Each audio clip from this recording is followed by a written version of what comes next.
Hello, welcome to Revenant Reads. I'm Ben, and today for Book Trek 2021, I thought we would just take a look at my Star Trek original series bookshelf, which you can see is small, but just do a quick tour and talk about them very quickly, and then afterwards I'll show my Star Trek TBR bookcase, which is not as small as this.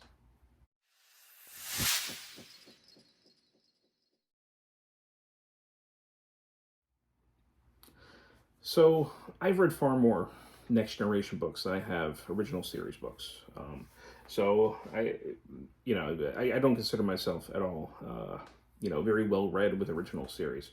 These are the ones that I've read that I've kept, that I've liked. I don't keep every Star Trek book that I read, and you can see this is right here some of the Next Gen books hardcovers. I have some mass market paperbacks beneath that, and I'll talk about those books next month when we do the Next Generation. For this one, I'm just going to focus on the original series, the ones that I've read and that I've kept, and obviously all these things that I've kept, I basically recommend. This is just a very quick shelf tour. The first thing I have is just kind of something funny. This is a Kirk and Spock, or Fun with Kirk and Spock, and it's like a parody of a kid's book, and yeah, Uhura has one tribble. Uhura has many tribbles. Tribbles are here. Tribbles are here. Tribbles are everywhere. Tribbles are trouble. And this is actually a book that we read with our kids sometimes. It's ridiculous.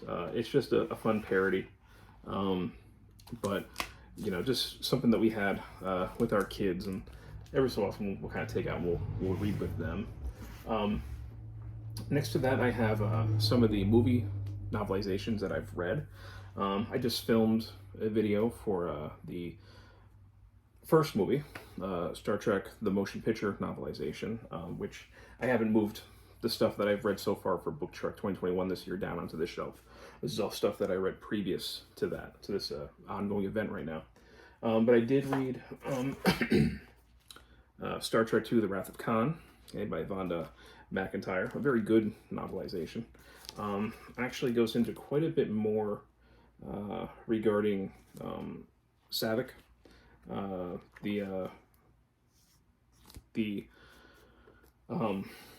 Vulcan, played by Kirstie Alley in the movie. So I would recommend it actually for that. This is actually a really good novelization of the film, I think. And that was by Vonda McIntyre, and so are the next two. So that's the one for Star Trek III, The Search for Spock. Again, pretty good. Doesn't deviate, I don't think, too much from the movie as far as I remember. And there's also Star Trek IV, The Voyage Home. And these, again, were all written by Vonda McIntyre up until J.M. Dillard, I think, took over for the novelizations. One of the first original novels that I read for the original series is Final Frontier by Diane Carey, which actually focuses more on Kirk's father, George Kirk, I believe, right? And this is kind of a very early adventure of the Enterprise, even before Christopher Pike, so this would be Robert April. And it's been a while since I read this, but I remember liking it. Then we have Prime Directive by Judith and Garfield Reeves-Stevens, who I think are one of the best writers for Star Trek. And this one was actually really good. I think this one had to deal with a planet that's basically destroyed, and Kirk is accused of allowing it to happen by breaking the Prime Directive. And of course, there's kind of a mystery that has to be unsolved, and was Kirk really responsible? This one was really good. I highly recommend this one. As well as, of course, probably one of the most premier Star Trek novels. Certainly has one of the best reputations, and that's Federation. A crossover. There's actually 3 timelines that this book deals with. You've got Kirk. You have a previous timeline with Zephyr Cochrane, who's the Earthling who developed warp drive, and then you have Next Generation with Picard, and all those timelines start kind of converging at the end in a pretty satisfying way. Although, even though I'm a big Next Gen fan, that's probably the weaker weakest of the 3 stories that are involved in this, but it's still an excellent novel. And I've also read up here Saric by A.C. Crispin. And you can see this deals, this is during the film era of Star Trek. And this is pretty good. I mean, it does deal, it is a little bit slow moving. I don't think that the resolution, the ending is all terribly satisfying. But as an exploration of the character of Saric, Spock's father, and his relationship with Spock, and also with his wife, his human wife, who in this book is dying. I think all that stuff is actually done really well. So I do recommend this one, but it's not as exciting as it could have been, admittedly. And then I have some paperbacks.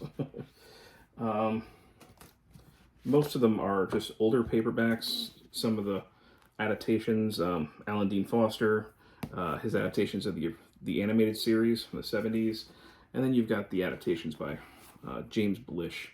At least some of these. This is what Michael K. Vaughan is reading for 2021, although he has them all collected into single hardcover volumes. These are just a bunch of some of the individual paperbacks from that. But these are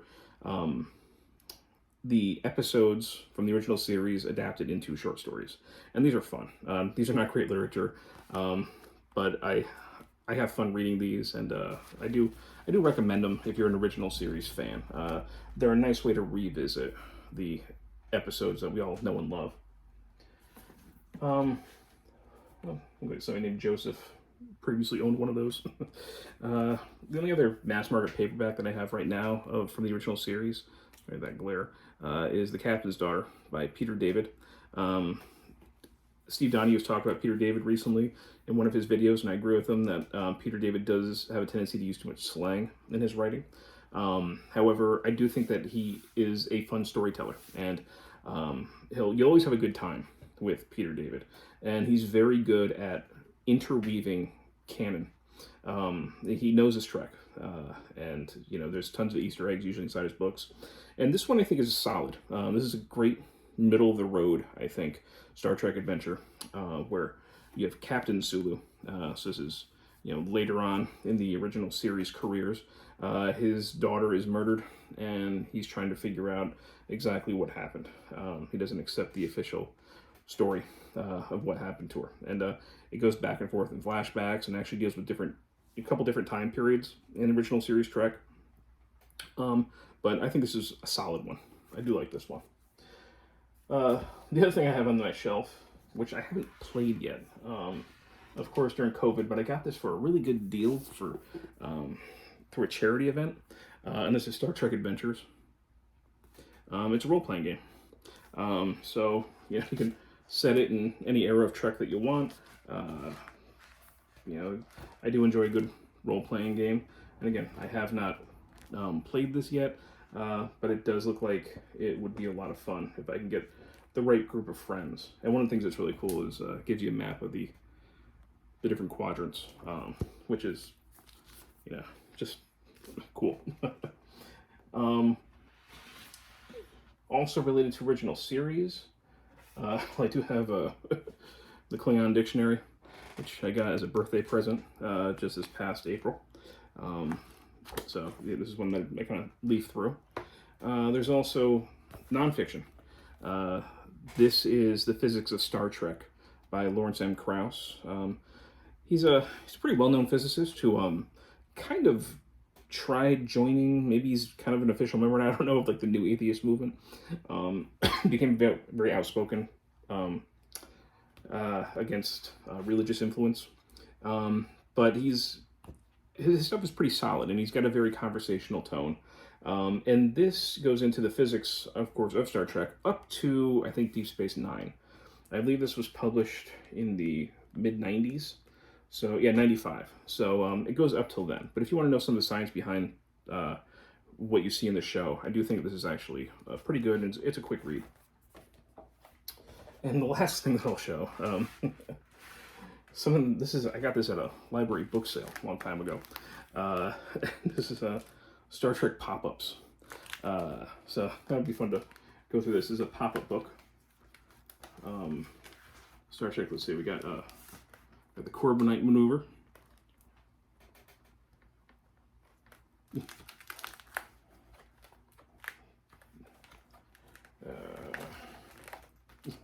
Trouble with tribbles.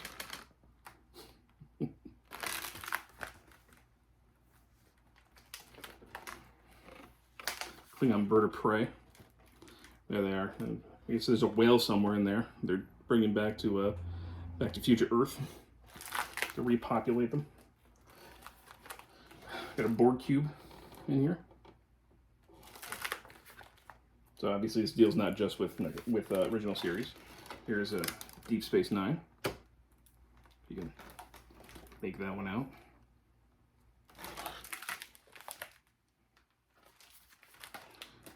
And here's from the Bride of Chaotica episode of Voyager. And I think that's the last one, right? Oh no, one more. Sorry, oh yeah, here we have the Enterprise NX-01, Archer's Enterprise. So, anyway, it's just a fun little item for a Star Trek fan. So that's it for my original series shelves, at least what I've completed. I'll very briefly, I'm not going to go through every book, but I'll very quickly show you what my Star Trek TBR bookcase looks like. It's not bookshelf, but bookcase. So here we have my Star Trek TBR bookcase.